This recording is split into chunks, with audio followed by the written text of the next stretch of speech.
Hello friends, welcome back to my channel. आज की video science से रिलेटेड है।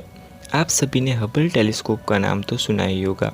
इसे 24 अप्रैल 1990 को अंतरिक्ष में लॉन्च किया था और यह अंतरिक्ष विज्ञान के इतिहास में सबसे बड़ी कामयाबी थी। सदियों से हम अंतरिक्ष का अभ्यास पृथ्वी से ही किया करते थे और यहीं से ही उनके बारे में शोध करते थे, लेकिन कई बार वातावरण के कारण हम ब्रह्मांड की कई चीज़ों को ठीक तरह से नहीं देख पाते थे। इस समस्या का हल निकालने के लिए वैज्ञानिकों ने हबल टेलीस्कोप को अंतरिक्ष में भेजा। यह पहला ऐसा टेलीस्कोप था जो कि पृथ्वी से कई 100 किलोमीटर दूर अंतरिक्ष में रहकर बहुत दूर तक के पिंडों के सटीक चित्र लेकर हमें भेजता था। हबल ने आज तक के इतिहास की सबसे पुरानी तस्वीर भी ली है। यह तस्वीर करीब 13 अरब साल पुरानी है। आइए इस तस्वीर के बारे में जानते हैं। हबल टेलीस्कोप बहुत ही सेंसिटिव टेलीस्कोप है, इसलिए जब कोई सितारा अपनी वेवलेंथ को छोड़ता है तो हबल उसका आसानी से निरीक्षण कर पाता है। पर जिस तरह से ब्रह्मांड लगातार फैल रहा है, तो जब किसी पिंड से प्रकाश निकलता है तो उसकी वेवलेंथ भी इसी विस्तार के कारण बढ़ती रहती है। इसी वजह से जब हबल टेलीस्कोप पर उस पिंड की लाइट पड़ती है तो उसकी वेवलेंथ शुरुआती वेवलेंथ से बहुत ज़्यादा होती है। इसे रेड शिफ्ट कहते हैं। इस प्रक्रिया के अंतर्गत जब किसी पिंड की जिसकी दूरी बहुत ज़्यादा है, वहाँ से जो लाइट निकलती है उसकी वेवलेंथ हमारे पास पहुँचने वाली लाइट की वेवलेंथ से कम होती है।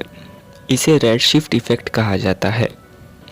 आप इस तस्वीर में देख सकते हो कि स्टार के पास वेवलेंथ कितनी कम और टेलीस्कोप के पास वेवलेंथ कितनी बड़ी है। जब हबल टेलीस्कोप को बनाया गया था तो उसका एक ही काम था कि बहुत दूर अरबों प्रकाश वर्ष स्थित आकाशगंगाओं की तस्वीर ले सके। रेड शिफ्ट की मदद से उसने ये काम 2016 में कर भी लिया था, जब उसने मानव इतिहास की सबसे पुरानी तस्वीर खींची थी। ये तस्वीर थी गैलेक्सी GNZ11 की, जो पृथ्वी से 32 अरब लाइट ईयर्स दूर है। पर जो लाइट हमें इससे प्राप्त हो रही है वह करीब 13.4 अरब साल पुरानी है।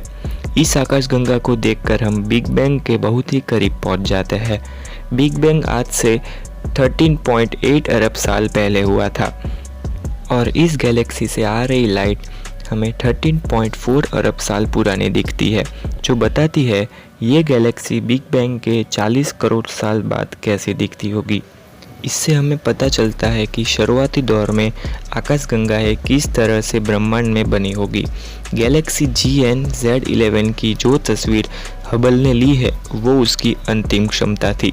किसी पिंड की तस्वीर लेने की इससे ज़्यादा दूर और कहे तो इससे ज़्यादा पुरानी चीज़ को हबल नहीं देख सकता। 13 अरब साल पुरानी इस तस्वीर को लेने में हबल को एकदम ही कामयाबी नहीं मिली थी। इस गैलेक्सी की इमेज इसलिए हम ले पाए क्योंकि हबल ब्रह्मांड में जिस जगह पर था वह जगह पर गैस बहुत ही कम थी। इस वजह से हबल को एक अच्छा फोकस मिल गया। साथ में इस आकाशगंगा से आ रही लाइट को आगे मौजूद दूसरी आकाशगंगा ने ग्रेविटी के द्वारा मोड़ दिया, जिससे ये आकाशगंगा दूसरी आकाशगंगा के पीछे होने के बावजूद भी उसकी लाइट हबल टेलीस्कोप तक पहुंच सकी। स्क्रीन पर दिख रही इस इमेज की मदद से आप इस इवेंट को जरूर समझ गए होंगे। इसे ग्रेविटेशनल लेंसिंग कहते हैं, जिसमें किसी ऑब्जेक्ट की लाइट किसी दूसरे ऑब्जेक्ट की ग्रेविटेशनल द्वारा मोड़ दी जाती है।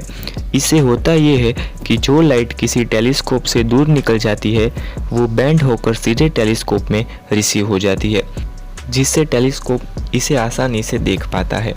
गैलेक्सी GNZ11 की भी ये इमेज हबल ने इसी तरह से ली है। अब आप सोच रहे होंगे कि जब ब्रह्मांड लगभग 14 अरब साल पहले बना है और कोई भी चीज़ लाइट की स्पीड से तेज़ नहीं है, तो गैलेक्सी हमसे 32 अरब लाइट ईयर्स कैसे दूर है। इसके पीछे की वजह है कि हमारा ब्रह्मांड हर समय विस्तृत हो रहा है। हबल द्वारा ली गई 1995 में हबल डीप फील्ड इमेज और 2016 में ली गई गैलेक्सी GNZ11 की इमेज अंतरिक्ष विज्ञान की सबसे महत्वपूर्ण तस्वीरें हैं, जो ब्रह्मांड के असीम आकार को बताती है। ब्रह्मांड 93 अरब प्रकाश वर्ष में फैला है, पर हमारे टेलीस्कोप की सीमा के कारण हम केवल 13 अरब प्रकाश वर्ष तक ही देख सकते हैं। इन 2 तस्वीरों के अलावा भी हबल ने अपने 30 साल के जीवन में लाखों तस्वीरें ली है। 1995 की हबल डीप फील्ड इमेज के बाद हबल ने सितंबर 2003 से जनवरी 2004 तक ब्रह्मांड में एक जगह पर अपने शीशे को केंद्रित करके हबल अल्ट्रा डीप फील्ड की तस्वीर ली।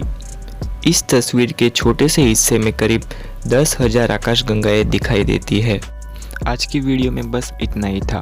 अगर आपको ये वीडियो अच्छा लगा तो इस वीडियो को लाइक कीजिए, शेयर कीजिए और हमारे चैनल को सब्सक्राइब कीजिए।